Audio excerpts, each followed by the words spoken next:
دوستو، سعودی عربیہ ہماری دنیا کا ایک ایسا خاص دیش ہے کہ جس کو پوری دنیا میں رہنے والے مسلمانوں کی طرف سے سب سے زیادہ رسپیکٹ دی جاتی ہے، اور اس کی سیدھی سی وجہ یہی ہے کہ کیونکہ اسی دیش میں ہی وہ دو خاص شہر موجود ہیں کہ جن کو اسلام دھرم کے مطابق سب سے زیادہ پوتر یعنی مقدس مانا جاتا ہے، اور ان دونوں شہروں کے نام ہیں مکہ اور مدینہ۔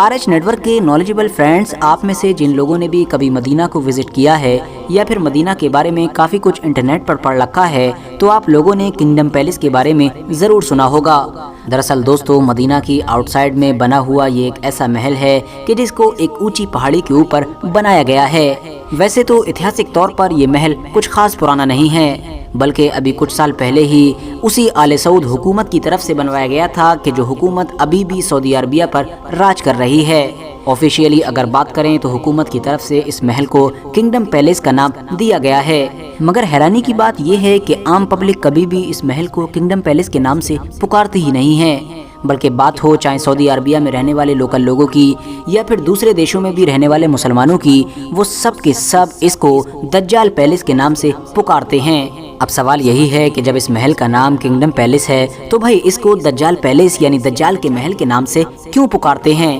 کیا ایتہاسک طور پر اس کا دجال کے ساتھ کوئی رشتہ ہے یا پھر یہاں پر کوئی اور ہی معاملہ ہے؟ تو چلیے یہ سب کچھ سمجھنے کی کوشش کرتے ہیں۔ دوستو، یہ بات تو ہم سبھی لوگ بڑی اچھی طرح سے جانتے ہی ہیں کہ مذہب اسلام میں دجال کا کانسیپٹ پایا جاتا ہے، یعنی یہ مانا جاتا ہے کہ قیامت آنے سے پہلے کی جو بڑی نشانیاں ہیں انہی میں سے ایک نشانی ہماری اس دنیا میں دجال کا آنا بھی ہے، اور دجال جب سب سے بڑے فتنوں میں سے ایک فتنہ ہے تو اسی لیے آخری پیغمبر یعنی حضرت محمد صلی اللہ تعالی علیہ وسلم نے پہلے ہی دجال سے ریلیٹڈ بہت ساری بڑی بڑی نشانیاں بتا دی ہیں، یعنی ایسی بہت ساری چیزیں بتا دی ہیں کہ جس کے ذریعے سے دجال کو پہچانا جا سکے، تاکہ جب بھی دنیا میں دجال ظاہر ہو تو مجھے فالو کرنے والے لوگ دجال کو پہچان سکیں اور اس کے فتنے سے آسانی کے ساتھ بچ سکیں۔ حضرت محمد صلی اللہ تعالی علیہ وسلم کی طرف سے دجال کی جو نشانیاں بتائی گئی ہیں اس میں سے ایک اہم نشانی یہ بھی ہے کہ دجال جب آئے گا تو وہ دنیا کے ہر علاقے میں گھوم سکے گا، یعنی ہر شہر میں جا سکے گا سوائے دو شہروں کے، اور وہ دو شہر ہوں گے مکہ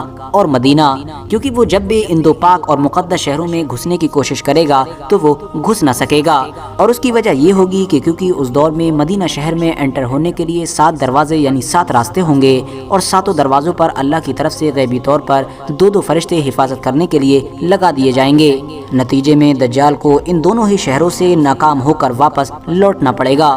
اس کے علاوہ ایک دوسری حدیث میں یہ بھی ہے کہ جب دجال مدینہ شہر میں داخل نہیں ہو سکے گا اور یہاں سے ناکام ہو کر واپس لوٹے گا تو مدینہ شہر کے باہر ہی جو ایک اونچی پہاڑی موجود ہوگی اس پر جا کر اپنے ساتھیوں کے ساتھ ڈیرا ڈالے گا، اور وہاں سے یعنی اپنے اونچے محل سے اپنے ساتھیوں کے ساتھ بار بار مسجد نبوی کی روشنی کی طرف دیکھے گا، اور بار بار اپنے ساتھیوں سے اشارے کے ذریعے سے کہے گا کہ وہ دیکھو احمد صلی اللہ تعالی علیہ وسلم کا سفید روزہ۔ یاد رہے دوستو کہ آج سے لگ بھگ 1400 سال پہلے آخری پیغمبر یعنی حضرت محمد صلی اللہ تعالی علیہ وسلم نے مدینے کے باہر والی جس پہاڑی کا ذکر کیا تھا، یعنی جس پہاڑ کے بارے میں یہ بتایا تھا کہ اس پر دجال اپنا ڈیرا ڈالے گا، اس پہاڑی کو آج کے دور میں جبل حبشی کے نام سے جانا جاتا ہے، اور اسی پہاڑی کے اوپر آج کے دور میں ایک عالیشان محل بھی تیار کر لیا گیا ہے جس محل کا نام ہے کنگڈم پیلس۔ ہاں دوستو، یہ وہی محل ہے کہ جس کے بارے میں نے آپ کو ویڈیو کے بالکل شروع میں بتایا تھا۔ ورث نوٹسنگ بات یہ ہے کہ جب اس محل کا کام شروع ہوا تھا تو اس دور میں بھی سعودی عربیہ کے مذہبی لوگوں کی طرف سے اس کام کو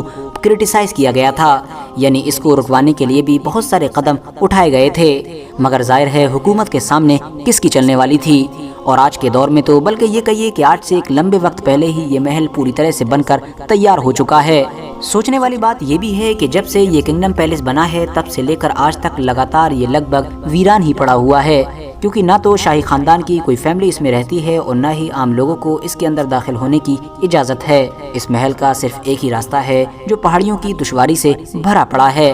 فی الحال دوستو، یہی وہ ساری چیزیں ہیں کہ جو نہ صرف سعودی عربیہ کے لوکل لوگوں کو بلکہ پوری دنیا کے ہی عام مسلمانوں کو اس کنگڈم پیلس کو دجال پیلس کہنے پر مجبور کرتی ہیں، اور آج بھی زیادہ تر لوگ اس کو دجال پیلس کے نام سے ہی پکارتے ہیں۔ ایون اگر آپ لوگ گوگل پر بھی اس محل کو سرچ کرنے کی کوشش کریں گے تو کنگڈم پیلس کی بجائے دجال پیلس سرچ کرنے پر ہی اس محل سے ریلیٹڈ انفارمیشن آپ لوگوں کو مل سکے گی۔ فی الحال دوستو آپ لوگ اس محل کے بارے میں کیا سوچتے ہیں اور کیا جانتے ہیں، آج کی اس ویڈیو کے کومنٹس باکس میں ضرور بتائیں۔ ویڈیو پسند آنے پر نہ صرف ویڈیو کو لائک کریں بلکہ اپنے فرینڈز کے ساتھ بھی ضرور شیئر کریں، اور اسی طرح کی نالجبل اور ہسٹوریکل ویڈیوز ہمیشہ دیکھنے کے لیے ہمارے اس چینل کو سبسکرائب کر کے ساتھ ہی میں بیل آئیکن کو بھی پریس کر دیں۔